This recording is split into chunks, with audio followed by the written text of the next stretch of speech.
Le terme évolution est souvent utilisé à tout va. Pourtant, c'est un sujet vaste qui pourrait nécessiter une définition plus précise. Saviez-vous que le mot évolution peut désigner au moins 6 processus différents? Dans cette vidéo, nous suivons le fil de pensée sur l'origine de toute chose, en commençant par ce que nous pouvons voir. Dans le monde actuel, nous observons de nombreuses variations qui se produisent au sein des différentes espèces. Vous voyez, les animaux s'adaptent lorsqu'ils doivent faire face à un changement dans leur environnement immédiat, que ce soit physiquement ou par leur comportement. Même les plantes s'adaptent à leur climat et à leur habitat. Ce type d'effet que l'environnement exerce sur les organismes s'appelle l'épigénétique.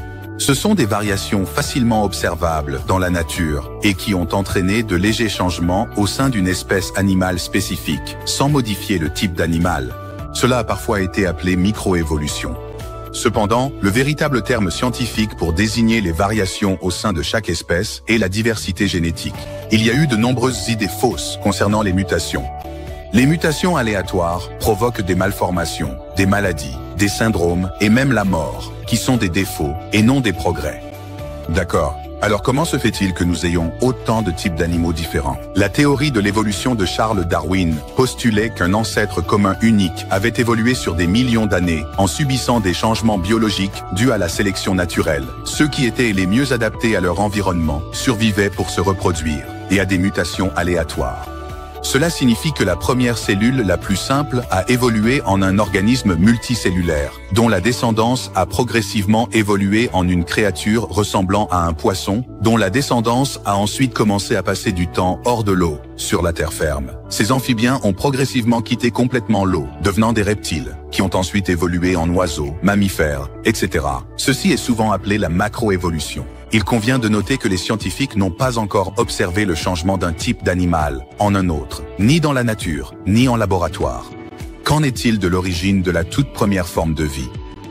Darwin lui-même a laissé de côté la question de l'origine de la vie. Il a reconnu que la science n'était pas suffisamment avancée de son vivant pour traiter cette question, et qu'il ne vivrait probablement pas assez longtemps pour en voir la résolution. Selon John M. Thomson et Michael B. Thomson, l'énergie du Soleil bombardait sans relâche la surface de la Terre primitive. Et avec le temps, sur des millions d'années, les actions chimiques et physiques ont produit les premières traces de vie.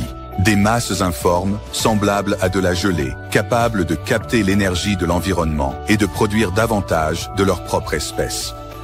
Les expériences scientifiques actuelles n'ont toujours pas réussi à reproduire la transformation de matériaux inorganiques en structures organiques. Ce processus, connu sous le nom d'abiogenèse, est un type d'évolution organique. Alors, d'où vient la Terre, ainsi que les autres planètes et étoiles?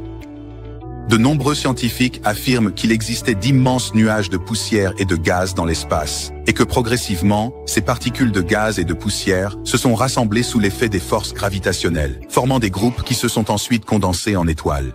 Ces étoiles ont converti l'hydrogène en d'autres éléments, qu'elles ont ensuite éjectés dans l'espace. Ces éléments ont pris la forme de grains de poussière au sein de nuages moléculaires qui se sont rassemblés en disques de particules tourbillonnantes. Avec le temps, ces particules se sont condensées pour former d'autres étoiles, ainsi que des astéroïdes et des planètes. Un problème avec cette hypothèse est que, pour que les particules se rassemblent, il faut une force semblable à la gravité, qui ne peut se former qu'autour d'une masse déjà existante. Selon l'Encyclopædia Britannica, comme la gravitation est une force très faible, cependant, ces effets distinctifs n'apparaissent que lorsque les masses sont extrêmement grandes. Ce processus par lequel les étoiles, les planètes, les astéroïdes, etc. se sont formés s'appelle l'évolution stellaire. Comment les étoiles ont-elles converti l'hydrogène et l'hélium en d'autres éléments? Pendant la formation des étoiles, leur noyau se resserre de plus en plus, ce qui comprime et chauffe l'hydrogène et l'hélium. Au cours de ce processus, la fusion des noyaux dans le cœur libère de l'énergie nucléaire et provoque la nucléosynthèse. Depuis lors, les réactions nucléaires au cours de la vie et de la mort des étoiles ont formé la plupart des autres noyaux dans l'univers. Les étoiles peuvent créer des noyaux par deux processus, soit en combinant deux noyaux plus petits, ce qu'on appelle la fusion, soit en brisant un noyau plus grand en plusieurs noyaux, ce qu'on appelle la fission. Les deux méthodes aboutissent à la création de nouveaux atomes. Autrefois, ces processus produisaient également les éléments du tableau périodique que nous connaissons aujourd'hui. La nucléosynthèse au sein des étoiles en formation est hautement théorique et n'a pas été observée ni reproduite. Le processus par lequel l'hydrogène et l'hélium évoluent pour former tous les éléments de notre tableau périodique s'appelle l'évolution chimique. Si l'univers a commencé par un Big Bang, qu'est-ce qui l'a provoqué? Andrew May, qui détient un doctorat en astrophysique de l'Université de Manchester, déclare « Il y a environ 13,7 milliards d'années, tout ce qui existait dans l'univers était condensé dans une singularité infinitésimale, un point d'une densité et d'une chaleur infinies. Soudain, une expansion explosive a commencé, faisant gonfler notre univers vers l'extérieur plus vite que la vitesse de la lumière. Lorsque l'inflation cosmique a pris fin de façon soudaine et encore mystérieuse, les descriptions plus classiques du Big Bang ont pris le relais. Quelles lois physiques étaient impliquées ici? Quelles forces ont été appliquées à cette singularité infinitésimale pour la faire s'étendre? La NASA décrit l'inflation cosmique ainsi. L'univers s'est étendu plus vite que la vitesse de la lumière pendant une fraction de seconde, une période appelée inflation cosmique. Les scientifiques ne savent pas ce qui a précédé l'inflation, ni ce qui l'a alimentée. Il semble qu'il reste encore de nombreux mystères concernant la théorie du Big Bang.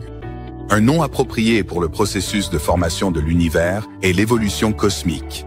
Une dernière question aurait dû être posée. D'où vient donc cette singularité infinitésimale d'une densité et d'une chaleur infinie? Les scientifiques ne peuvent pas encore répondre à cette question.